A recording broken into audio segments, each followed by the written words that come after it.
Hey, everybody, welcome back. Thanks for being with us as we continue here through the 22nd chapter of Exodus. A reminder, if you're joining us watching this later, we will be off next week following Christmas and be back on Tuesday of the next week, which will be the third, I believe, of January. So thanks for being with us today, and keep that schedule in mind. We move into a section today as we try to close out chapter 22 that is a collection of laws, some interesting laws under the heading social and religious laws, but there's also some religious, there's some kind of idolatry stuff in here. There's just there's a little bit of everything. And Michael, I don't know, I find this maybe the most difficult so far in terms of a common thread. There's a lot of moving parts in this one. There's a lot to do with how we treat. There's some community stuff here. Let's jump in, and we can kind of see where we end up. So in the first instance, we have here laws that have to do with relationships. When a man seduces a virgin who is not engaged to be married and lies with her. So in other words, when a man takes advantage of a woman, he shall give the bride price for her and make her his wife. But if the father refuses to give her to him, he shall pay an amount equal to the bride price for virgins. So if a man makes a woman less desirable by taking advantage of her, then he is responsible to her family. And again, this is a holdover from kind of a patriarchal, hierarchical society in which there is a cost to be paid to marry a woman, that kind of thing. But it says something about the responsibility. It says something about practices. And then we go right to other strange laws. You shall not permit a sorceress to live, and whoever lies with an animal shall be put to death. So we have here very harsh punishments in regard to sorcery, bestiality. We're covering a lot of ground today. Yeah, we're moving quick, Clint. And I think that it's worth noting here that we have a lot of different things happening, but I do think there are a few narratives that will help us. Looking back at the Ten Commandments, you shall have no other gods before me. And here, especially when we move our attention to verse 18, Clint, this idea that you shall not permit a female sorceress to live, you shall not permit someone who goes to another god or who consults another god or who represents another god, that person cannot live within the community. That is a pretty straightforward connection to that commandment. I mean, at the end of the day, anyone who will try to circumvent God's leadership and lordship to the people of Israel will consistently have capital punishment applied to them, because that is a complete subversion of the beginning of all of the covenant, of the laws themselves. So yeah, that is just a straightforward, in some ways understandable, yes, incredibly deep cost, but understandable how you might get there. I think then you move here, Clint, to verse 19, bestiality. It's interesting because we don't have the same conception of the natural law that is inherited by the people of Israel. These are the people of Genesis, the people for whom each and every step of creation is not only a part of the story of how it happened, but it actually teaches why it happened and how God intended for the world to be. And they do conceive of hierarchical relationship between humans, but they also conceive of that relationship between the different created orders, that humans have a different responsibility towards their animals than they do to their slave, than they do to their family member. I mean, all of these things have laws that apply to the natural ordering of them. And the point here, Clint, is it is a violation of that natural order for a human to lay with an animal, another created order. It's a mixing of things that God did not intend from the very beginning. This is the conception that comes to the people of Israel. And so since it defies God's ordering, therefore it is forbidden in the law. Yeah, and part of the law is always where are the limitations of our behavior. So when does blessing, we'll see it here in a moment, when does blessing turn into greed? When does sexuality turn into sin? What the law exists to differentiate that which is acceptable from that which is unacceptable, and it does so in order to protect the people from themselves in some sense. In other words, following our baser instincts can get us in trouble. And before we move on to some of these others, Michael, I'll just add verse 20 here. Whoever sacrifices to a god other than the Lord shall be devoted to destruction. You know, we exist in a culture that by and large prides itself on tolerance, and so things like this are difficult for us to wrap our head around. But this is the absolute seriousness with which the community takes their relationship to God, that they hear God's law say to them that sacrificing to some other god, trying to balance God and some other commitment, some other allegiance, is not only not permissible, it's punishable by death. It is dangerous for the community to degrade their commitment and their faithfulness to God. And so, again, these might be shocking to us, but I think as we look at them, we see a snapshot of how absolutely seriously this is for the people. Yeah, well, so, I mean, once again, it's a misordering of creature to their creator.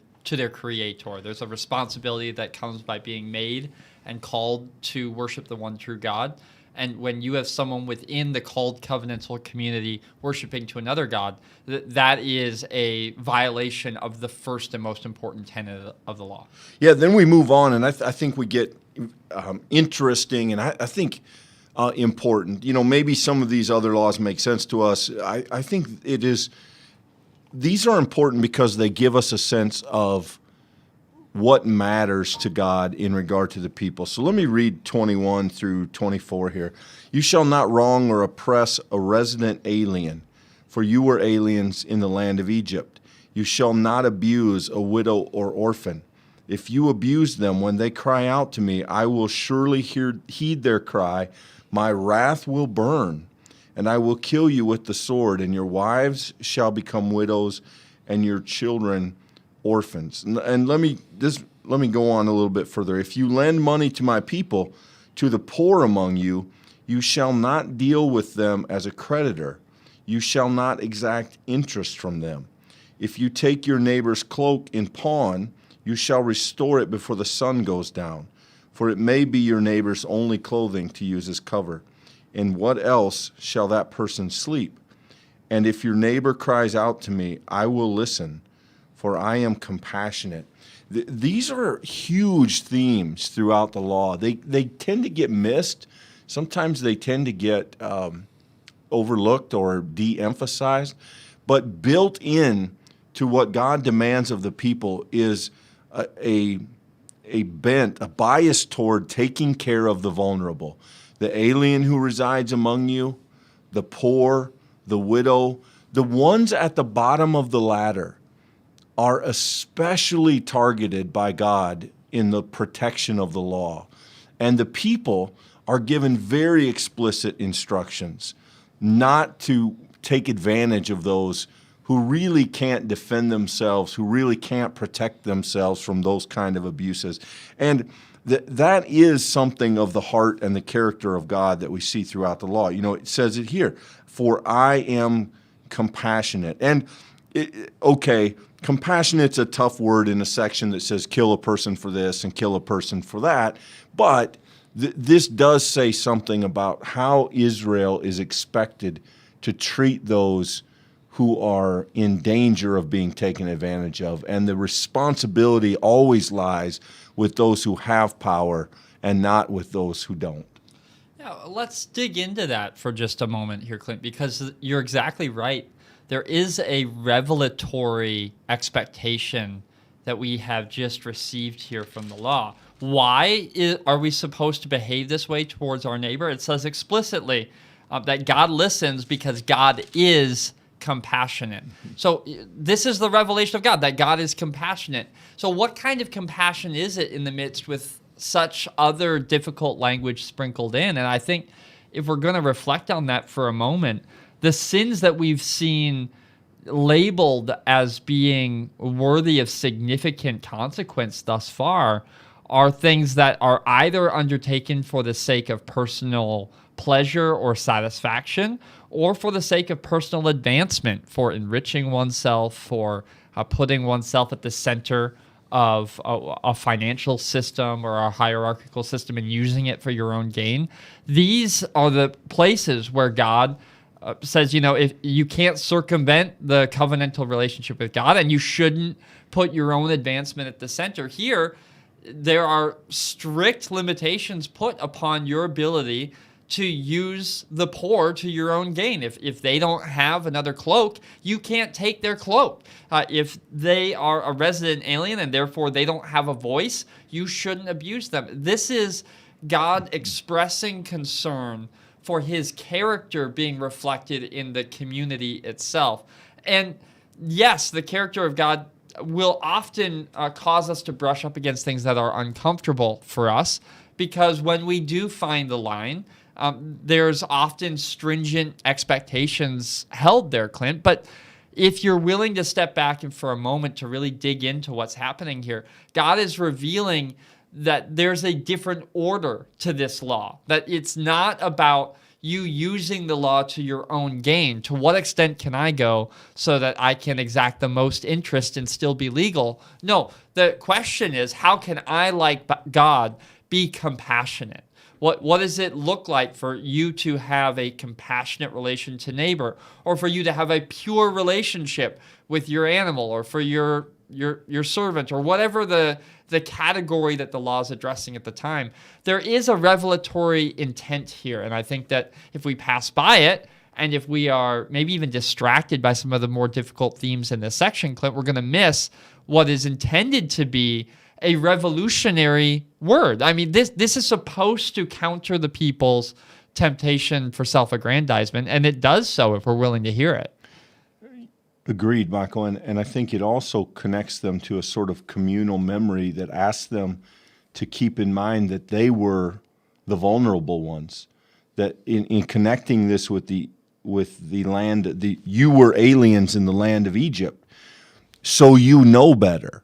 You needed someone to advocate for you. You had an experience of living without power, of being oppressed, and you are now not supposed to revisit that on anyone else, because the balance has changed and you now find yourself further up the ladder. You, of all people, should know better than to take advantage of those at the bottom. And there is that expectation. It is always interesting, I think, when God connects for the people the laws that govern their behavior to their previous experience of being set free by God's grace and power, and that they are now to use those things effectively and wisely and faithfully, and they are not to do what had been done to them. And I think, there's something humbling each and every time they get reminded of that, Michael. And I always find it poignant when that is woven into the story. So the next law, Clint, makes me smile, because it makes me wonder, what does Moses think when he comes to verse 28 and reads, "You shall not revile God or curse a leader of your people"? Because if you've been with us in the study already, you know this has already happened many times, that the Moses or Aaron or someone has been complained at, has been forced into the middle of conversation. I think that there have been historically very dangerous connections made to a text like this, where, don't question your religious leadership, or don't, you can never push back against a decision that doesn't seem right in Christian community. That's not the intent here. That the idea is that God is the leader, and so to whatever extent we treat our human leaders of whatever position that they're placed, this is very Pauline in the New Testament as well, we should behave in such a way that reflects the kind of honor that you would have for God as leader. And so I I do think, though, that there's an interesting human kind of connection here, because this is a law that we now have in this section that surely Moses cared about, and it meant something to him in the midst of his own journey leading the people. Yeah, again, I mean, there would be an assumption here that God has been very proactive in choosing and establishing the leadership, and that to speak against them would in some sense be to speak about God. And you rightly so, Michael, caution that, this is not a blank check for leaders to do what they want and not be criticized.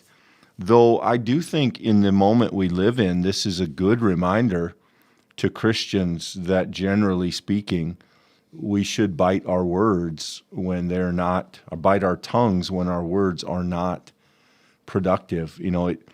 It's somewhat ironic that in the Christian family, at least in the American Christian family, many of the people who would be most supportive of the law are also the people speaking out and cursing their leaders the loudest. And that should give us some pause as we try to listen in this kind of old word, what a word for our time might be. But interestingly enough, this one does not have a punishment with it. It just says this is what you should do. Not much else here in the rest. Some idea of consecration, the firstborn. Don't delay to be generous. Don't hold up for yourself. Be grateful, be thankful. Dedicate your firstborn, your animals, your sons. The animals are sacrificed. The sons are dedicated.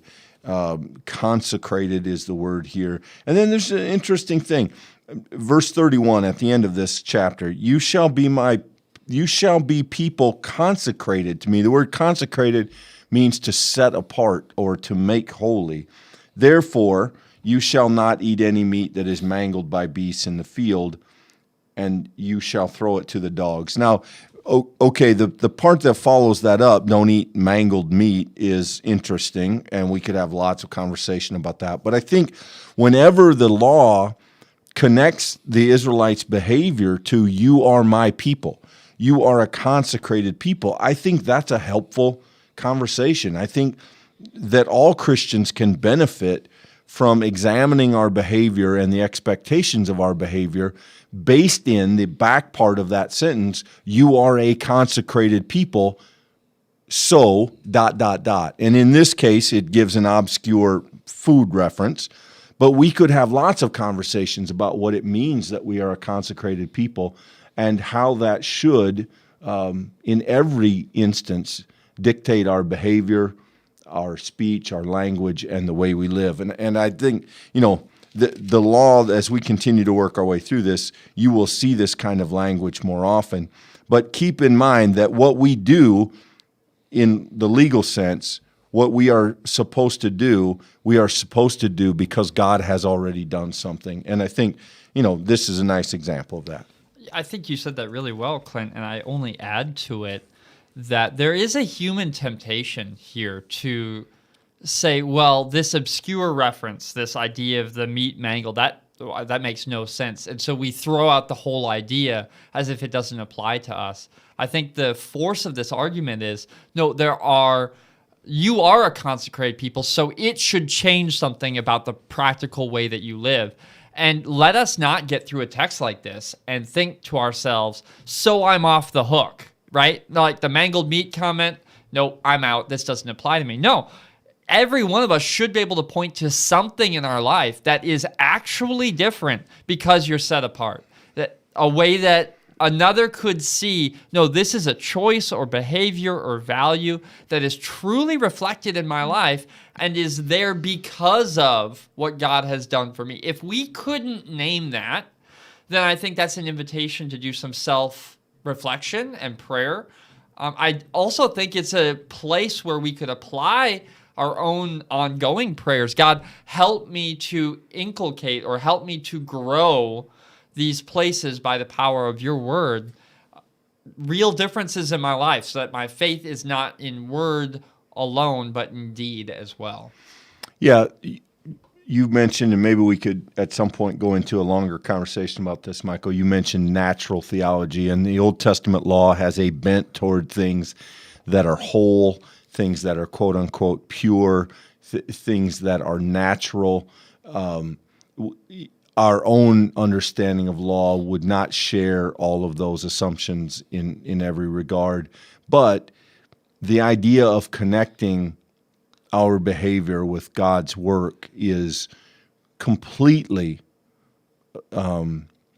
we rely on that, and that foundation is what we build upon our own understanding of the law, because we as Christians do not look at the Old Testament and the laws of it in the same way, but the idea that our behavior is based on God's act, that God's setting us apart and making us holy should define how we therefore live, is woven so deeply into both covenants, the Old and New Testaments, that I think it is helpful to at least see how it functions in both instances, how it looks in the Old Testament, how it looks in the New Testament. But it really is, in many ways, the same reality. So hopefully that's helpful. We're glad that you would spend some time with us today. We wish you, of course, a very Merry Christmas, and we look forward to being with you once again as we continue our study in the new year. Thanks, everyone. Thanks, everybody. Great holidays.